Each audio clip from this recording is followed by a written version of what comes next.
like what DaaS is today is fundamentally different than what DaaS was 2 years ago, which is also fundamentally different from what DaaS was 5 years prior to that, right? So, if I think about kind of that timeline, DaaS in its infancy, as you had said, really was just kind of a remote access tool, right? It was, Citrix, it was VMware, it was terminal services and RDS, people RDPing into, remote virtual desktops that are just running somewhere else before kind of even cloud was a term that we used. So how do we transition from that into like DaaS then became, oh, well, let's centralize the management of your whole client computing solution. So it's not just for your remote folks, but we'll bring your in-house folks into the mix as well, and then allow you to streamline your help desk costs, streamline the level of effort around your support and your administration, reduce the costs there as well. Then of course 2020 comes along and game changer, right?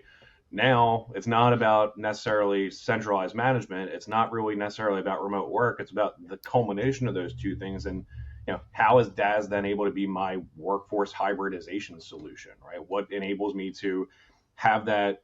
If everyone has to go remote tomorrow, we can facilitate that. If half the employees are going to come in on Monday and Wednesday, the other half on Thursday and Friday, and nobody goes to work on Tuesday, I'd sign up for that, by the way. That's neither here nor there, right? So workforce hybridization, right?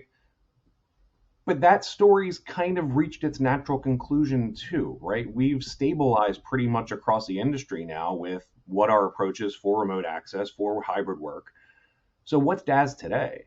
And my head keeps coming back to, and I think Gartner did a really good job of kind of underlining this. DaaS to me is really now more an enablement tool, right? And it's an enablement tool that allows IT organizations to better and more easily not only embrace security, right? So things like zero trust, which can be hard to implement, but embrace security while simultaneously helping to optimize the user experience. And I think those two things, especially when you look at Gartner, are really high up there on the rankings for what most IT organizations are looking to do.